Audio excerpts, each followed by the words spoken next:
Hey, you know what time it is? It's time for a short clip from the main show. We hope you enjoy this. I mean, I'm expecting it. It's not the first time. I mean, I even Mm. remember back in the late 90s using transit because I worked downtown Calgary at the Moata Armories, using transit in uniform and people throwing literal garbage at me because I was in uniform on transit in Calgary. So Uh, this is not new to me. This is not new to me. Oh yes, it happened. Before 9/11, yeah. Canadians hated the military. Absolutely hated the military. Call it the decade of darkness. Plus, there was Trudeau Senior's amalgamation of forces and gutting of everything, and then it just carried on with successive governments. It's not Right. both liberal and conservative. Right. Military brat. Yeah, Grew up in Cold Lake. My I'm father sorry. retired Air Force. Retired Air Force. Yeah, I get it. And my dad is not a fan of Pierre Elliott Trudeau no, at all, especially what he did to the military. But the one thing he will always say is he respected him in the sense that he knew he was the man in charge. And that goes back hmm to just watch me. He's like, yeah, no other prime minister would have done what he did at that time, right? It called the War Measures Act in when it was necessary, hmm right? appropriately. Yes. Yeah. So, Yeah, I mean, you can dislike somebody's politics, but you can absolutely respect the way they do their job when they comport themselves in a manner that is good for the well-being of everybody. And we're really big fans of everything you've had to say thus far. I'm gonna fanboy out here on you. okay, And fair I enough. Carry on. read your platform, read your statements on Facebook, and I said to Mr. Beaver Douglas here, I said, we gotta get Bonnie on the show. I want to talk to this woman. I want to know uh, more about her. Not only the fact that yes, you've served in Afghanistan, you've done all these things but the courage that it takes to put yourself out there like that to do what you're doing, knowing full and you know what you're getting into. You know what you're Probably better than most. Yeah. yes, you know what you're getting into, and it's hmm not an easy thing to do, but we respect the hell out of the fact that you're doing it because we don't like what's taking place either. Yep. Fair enough. It's not It's not representative right. of your writing. It's not. You've got this, No, an Ottawa no. coddled soft boy from Ottawa. Look, people can pick on me for that. I don't care.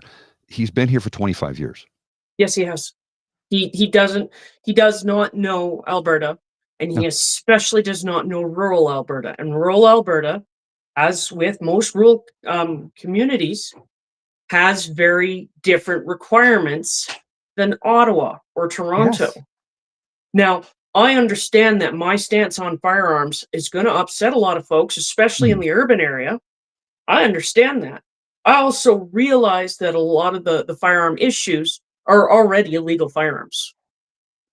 Yes, It's Right. already illegal correct. firearms Yeah. filtering north of the border. Right. But I can't risk losing my livestock No. or my dog. There was a badger. It was scary. Um, because I can't have a rifle. Yeah. Well, I've always wondered about that. Why? I know transportation and stuff like that's different, but there's got to be a way to have some type of law that applies in the cities for some things that does not apply in rural areas. Right? There's got to be some type of Yeah. way because we will always have a rural urban thing and the realities are just different and you just can't apply urban rules in a rural setting. It's can't. just not the same thing. It's not the No. same life. I don't have to, you know, if I see a gopher in my backyard, I don't have to shoot it, Yeah. right?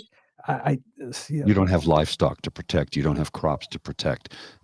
A rifle to a farmer is starts with T and ends with it's a OOL. tool. That's what it It is. absolutely is a tool.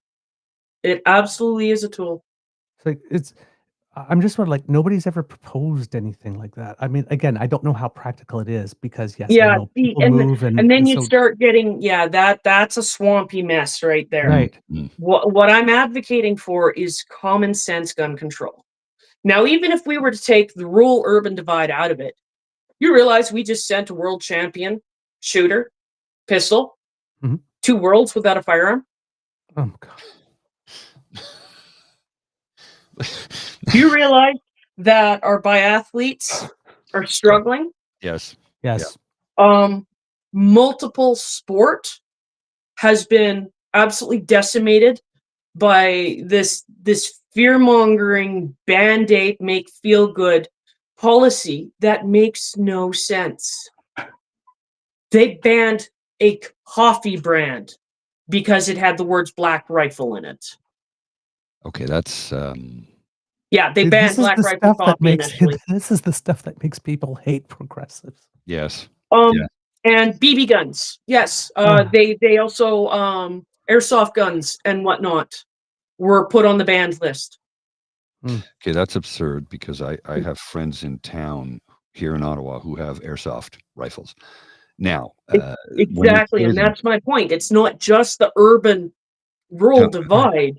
It's putting sport yeah, in this country to shame. We have been known as shooters, as Mm. fantastic shooters for decades. Canadian snipers have held Right. all the way. records, some of the longest. Yeah.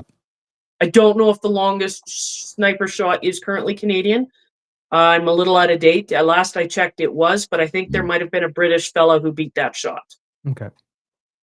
Well, you do remember, what was it, Operation Anaconda, when the U.S. Rangers went out on patrol? They absolutely would not go out without Canadian snipers on their shoulders. They said, no, we're not Mhm. doing it.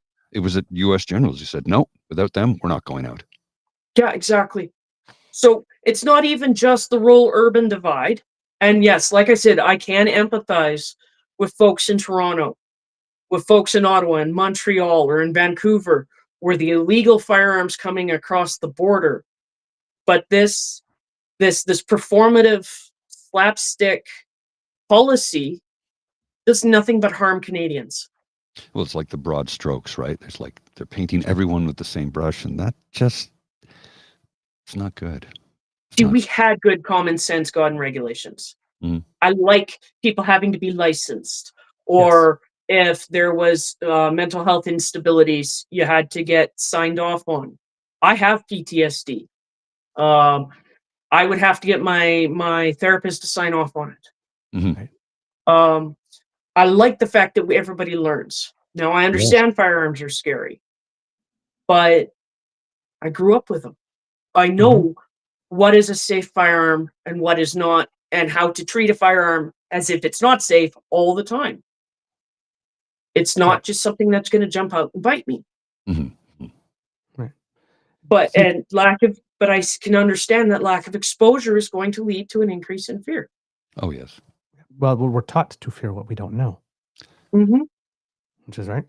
On that issue, when they're talking about sort of like red flag and yellow flag laws for people, you know, who might be in a situation where they would not use them responsibly, Mm-hmm. our point of view when we say this on the show is that, responsible gun owners are the first to ask for responsible legislation. So I was Always. sort of wondering if how you fall on that. Absolutely. Absolutely. Like I said, we had good common sense gun regulation. And then the Nova Scotia shooting that Mhm. Trudeau Jr. used, as even if that weapon was known to be illegal and come across the border anyways. That was not something he purchased here in Canada. Mhm. Mhm. Well, he might have purchased it legally in Canada, but it was not an appropriate purchase. And that is the incident he held up as the example to start these sweeping regulations that killed firearms sport in Canada, that Okay. makes the farmers' lives miserable, that makes it so that uh, guys in the military with budget cuts can't get enough bullets, so they go buy their own rifle and their own bullets, and now they're not allowed to go practice on the range, right? Right. These are things that are affected by just a bandaged performative set of legislation. See, but that piece of information that you gave was very important because that was not very heavily publicized Of No. course not. about the origin of that gun. No. Because it kind of changes everything. Yes. It was in the early news reports, and then people started talking, and it didn't come up again. One of our viewers, who is a contributor from time to time, is a history teacher. He served in the Navy. He has a rifle range. He will self-identify as a left-wing NDP voting socialist. He will identify as this, but he also owns several rifles and pistols and has a rifle range, and did not appreciate any. And we've talked about it on the show. He did not appreciate any of the changes to the Canadian gun laws. Nope. So it's not a right-left thing, No. right? It's they went too far, and it was too broad. They painted everyone with the same brush. And like I said, this is a gentleman who is a history teacher, served in the Navy, and he'll be the first to say he comes from a place of privilege. Mhm. But he has a rifle range, and he's like, "Come out to the range. Let's do some target shooting." And I'm like, "Yeah, I'm down with that. I want to do that this summer." Mhm. But that whole thing, because I remember with that whole thing, there was like the first version of that law, and Mhm. it seems that everybody was sort of agreeing, and then somewhere in the middle of it, there was like this whole bunch of amendments that came up, and there were a whole bunch of stuff in there. And I was like, "What the hell? Like, why would you do that? You were like 2 steps away from having the agreement." Like, it was weird because we were hearing on both sides, right? We were hearing out from your perspective, it's like, why are you trying to ruin our lives? And then the people who actually wanted these tighter regulations going like, why did you do that? You just killed any chance of us getting it.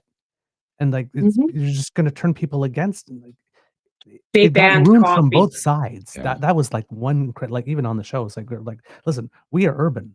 And we were like, what the hell? Like, that just does not make sense. And to just, and it just got sprung on people. Yep. They banned coffee. Like,